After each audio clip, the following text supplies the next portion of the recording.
平時啲 camp 想嚟返一場即興冇壓力嘅快閃之旅，但又想話兼顧到有啖好食、有覺好瞓、有 show 好睇喎。我唔知盞神燈係咪可以一次過滿足晒呢3個願望啦。我淨係知道喺新濠天地裏面呢，你連門口都唔使出就可以嘆齊呢3個元素。今集多謝新濠天地嘅邀請，嚟分享一下最近住喺 Morpheus 食咗 Alain Ducasse 睇埋水舞間近呢2日1夜視覺同味覺雙重震撼嘅澳門之旅啊！咁啊唔講咁多啦，不如先從呢一個外形一見難忘，堪稱係新一代地標級創意建築嘅 Morpheus 開始講起啦。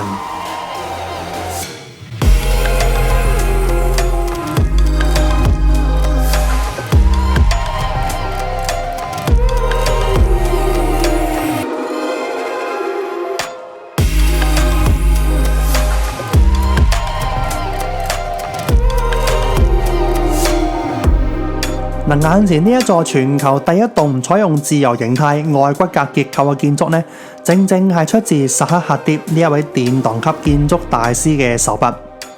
簡單嚟講呢，即係佢將平時收喺大廈裏面嘅嗰啲主力牆同埋柱，全部搬晒去外面啊，變成一層堅固嘅金屬網。咁即係換言之呢，裏面係一條柱都冇嘅。你諗下，一座40層樓高嘅大廈，裏面冇柱，呢個工程難度究竟高到有幾誇張呢？你企喺樓下望上去，呢一座耗資成11億美金嘅藝術品，嗰種流線型嘅幾何交錯，啲鋼筋好似係有生命咁包住成棟大樓。如果唔講呢，仲以為係外星人基地嚟嘅添。喺外面睇已經夠晒未來感噶啦，而當你行到入去呢一個挑高35米，即係10幾層樓高嘅極度開揚大堂裏面呢，更加令人眼前一亮啊！睇得出設計團隊都為自己嘅作品感到自豪嘅，所以酒店裏面嘅 lift 呢都有住落地玻璃，俾大家可以視線冇遮擋咁樣穿梭喺鋼筋骨骼之中，係好有一種俾外星人吸咗入去自己艘飛船裏面嗰種視覺添。酒店嘅房間設計好呼應翻佢外觀咁前衛嘅流線型風格嘅，但同時又兼顧到現代簡約住落舒服嘅路線。佢採光十足嘅，用淺木色、米黃色同埋淺色嘅大理石作為主調，冇啲咩好浮誇嘅裝飾，不過喺實用性同細節位方面呢，做得好足。床嘅背板係簡潔嘅淺木色坑紋設計啊，配合床底圍住一圈暖黃色嘅滲光燈帶，喺夜晚驟眼望落，會有一種將床好似浮起身嗰個感覺。窗邊規劃咗一個客廳區域，擺咗一張 L 型布梳化，配不規則嘅木面茶几，台面準備咗迎賓生果，同埋一部外嚟可以控制成間房嘅燈光啊、窗簾啊，仲有溫度乃至電視都得嘅全能 tablet。佢就係呢間房嘅智能管家啦。至於浴室同梳洗空間呢，用嘅係半開放式設計，佢同睡房之間有一道到頂嘅趟門分隔開嘅，拉開打通嘅話，空間感好通透。牆身同地下呢鋪咗淺色嘅大理石，襯翻整體嗰個 feel 係好乾淨利落嘅。梳洗空間充裕，係實用嘅雙盤設計。第一次用 Aqua di Parma 呢個牌子，都真係有啲俾佢燒到咁滯。企缸空間闊落嘅，花灑力度恰到好處，尤其頭頂嗰一個雨林式嘅花灑，舒服到不得了。呢度呢，佢係連浴缸都一脈相承翻，唔用傳統嘅圓形或者橢圓形嗰啲，而係有棱有角嘅不規則幾何設計啊，去呼應翻酒店外觀嘅建築美學。整體嚟講咧，成間房嘅用色係好和諧、好舒服嘅，冇話刻意堆砌有金碧輝煌嘅奢華感，反而用低調嘅線條同 high quality 嘅物料去營造出一個實用得嚟又精緻、兼具辨識度、科技仲有格調嘅 quiet luxury 住宿空間。同埋仲有一個小細節咧，就係呢度嘅 mini bar 咧，除咗幾款酒之外，其他汽水啊、零食啊、杯麵啊係可以隨便享用嘅。而且依家世界盃期間仲可以直播睇波添，呢啲不拘小節嘅安排喺我眼中絕對係加分位嚟嘅。不過如果數到今次住宿裏面加得最多分嘅環節呢，咁一定係早餐啦。晨早流流嘆翻份咁豪邁嘅龍蝦蒸蛋，我差啲以為自己仲發緊夢添。前一晚用 tablet 揀好食乜，揀埋送餐時間，第二朝施施然起身，衫都唔使換啦，把握時間攤到盡，咁先對得住呢一間咁舒服嘅房噶嘛。好啦，5間房就睇到嚟呢一度啦。喺夜晚唔落去3樓食 Alan Ducasse 摘星之前呢，其實我哋晏晝食咗一個相當重量級嘅前菜啊。咁講緊嘅就係人一世物一世，點都值得過嚟睇一次嘅水舞間。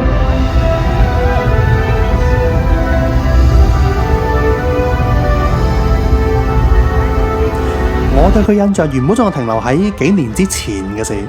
但原來依家呢一個威力加強版嘅製作規模已經係大到有啲超乎我預期添。喂，講緊喺呢一個有接近2000個座位嘅270度環形舞台嘅中間呢，其實收咗一個全球最大嘅商用水池喺裏面，係相當於5個奧運標準泳池嘅容量咁大喎。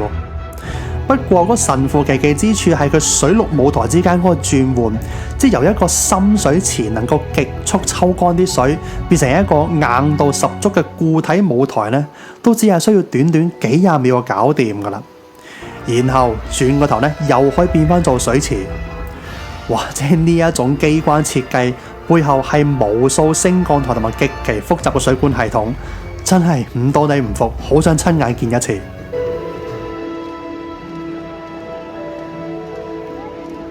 智者。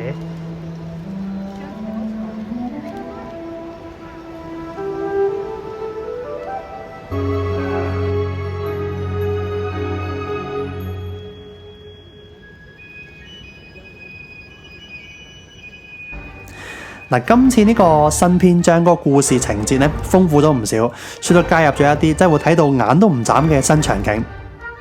而同樣搶眼嘅，仲有佢哋嘅戲服嘅，真係會霎時間有啲眼花繚亂嘅，因為舞台效果又靚啦，個場景搭建又好有心機喎，啲衫又靚，動作又優雅，樣嘢都咁好睇，但對眼得一對啫，都唔知顧邊樣好。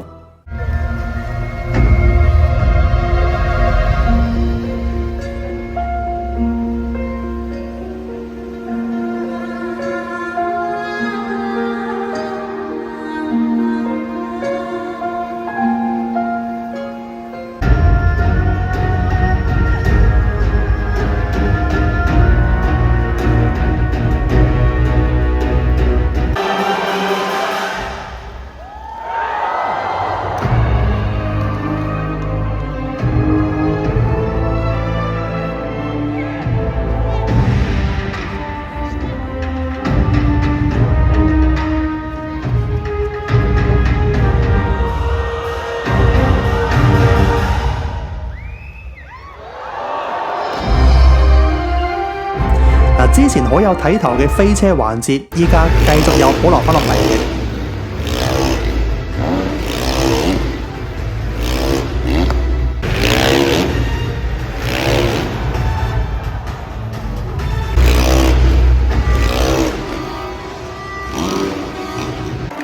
咁而藝高人膽大嘅高台跳水呢，都照樣係緊張到就嚟唔記得唞氣咁滯。喂，25米喎！即係奧運10米高台嗰跳水嘅2倍半高度喎，成8層樓高度跳落嚟，哇！我作為睇嗰個就都已經飆晒冷汗啦。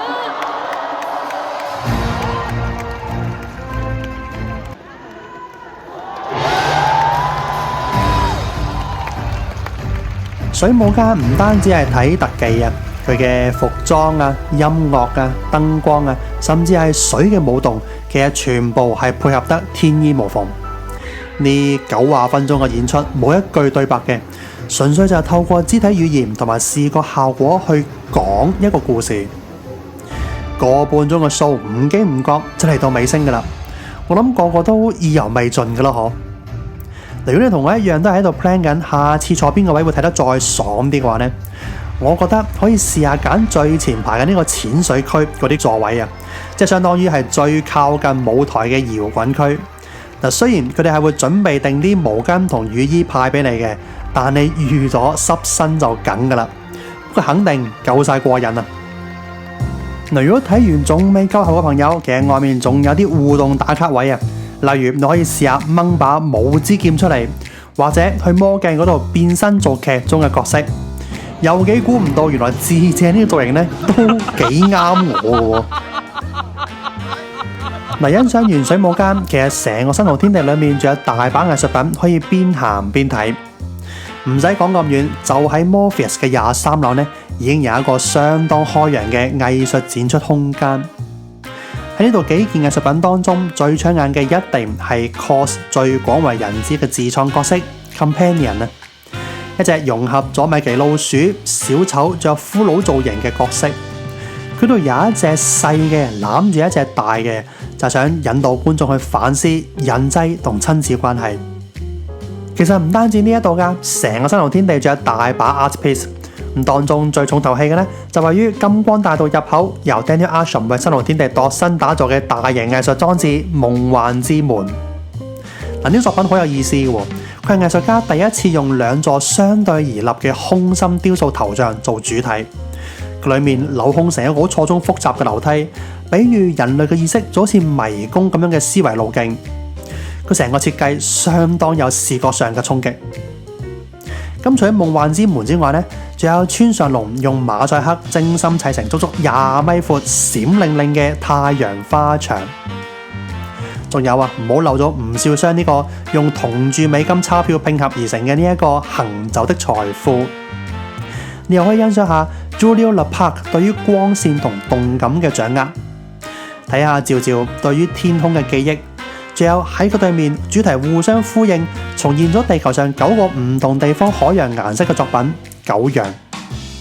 其實都仲有唔少嘅，你就咁喺呢一個好似流動美術館咁嘅公共空間嗰度行個圈啫，就應該好似睇咗一場濃縮版嘅當代藝術展咁樣啊，滿足到不得了。好啦，大飽眼福之後呢，係時候大飽口福啦。今餐體驗下嘅係米芝蓮2星嘅 Alain Ducasse at Morpheus。我喺曼谷、喺東京都感受過 Alain Ducasse 嘅魅力，反而近在咫尺嘅呢一間澳門店呢，我係第一次食。我中意呢一度嗰個裝修，成間餐廳就好似係一個好夢幻嘅水晶花園咁樣，仲帶有點到即止嘅煙霧彌漫點綴，配合埋柔和嘅燈光，私隱度高得嚟呢，就有一種好有靈氣、好浪漫嘅感覺。其實呢度有好多細節位都顯露出佢哋有幾不惜工本啊，但呈現出嚟嗰個效果呢，一啲都唔張揚嘅。其實淨係呢一套美學已經係未開始食就胃口大開嘅一個視覺前菜。佢哋仲要好識禾稈冚珍珠，都未入正題啫，但種種鋪排已經足以令我哋對於跟住落嚟嗰餐飯充滿期待。呢份 tasting menu 負責打頭炮嘅就已經係佢哋最引以為傲嘅招牌菜啊！就咁望落已經派頭十足噶啦。喺密密麻麻嘅 Crystal Caviar 下面呢，係味道鮮甜、口感軟嫩嘅海螯蝦，配搭工序繁複嘅法式清湯魚凍，你就好似喺一啖裏面就食咗成個海洋最豐富嘅滋味落肚咁樣，真係停唔到手。下一味呢，可以堪稱係法式經典中嘅經典啊！白魯遜經常被譽為係蔬菜中嘅貴族，佢香氣撲鼻、清甜冇渣，跟住配帶有獨特堅果風味嘅法國黃酒，同埋經過熟成嘅 Comté cheese， 玩味道層次，玩出一個新境界。咁之後嚟到主菜嘅海鮮環節啦，呢度選用線釣嘅金頭鯛，避免咗用網嚟捕魚嗰時呢，成千上萬條魚會互相擠壓、瘋狂掙扎。咁啲魚呢會驚會缺氧噶嘛，咁就會釋放大量嘅乳酸啦，就會令到啲魚肉會變酸變削。線釣呢就係逐條咁樣釣起，冇撞過冇淤血嘅，一上水即刻放血冰鎮處理，令肉質可以保持最完美嘅緊緻彈性同埋嗰種鮮甜。料靚呢就食翻原味啦，所以佢用炭烤逼出魚油嘅香氣，嘅配搭香甜嘅甘筍，同埋充滿南法風情嘅香蒜橄欖汁，哇！真係食過翻尋味啊！至於肉類嘅主菜呢，係肉質極度幼嫩，個酥味若隱若現嘅乳質羔羊，啲火候無懈可擊，肉汁鎖到實一實。而相當之有驚喜嘅呢，其實係配菜嘅呢一份青豆，佢加咗帶有微辛香氣嘅呢個野蒜葉，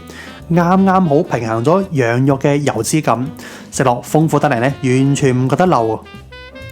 哇！淨係呢4道菜啫，我已經完全感受到呢度當時只係開幕咗短短6個月咋，就可以奪得米芝蓮2星嘅嗰個實力。其實甚至我會覺得呢度攞3星呢係指日可待嘅事。好啦，食完正餐，咁喺上甜品之前呢，仲有一個芝士環節。呢度精選咗由大師 Xavier 主理嘅 Brie 芝士，佢質感軟滑，奶香極度濃郁，配紅酒出奇咁夾啊！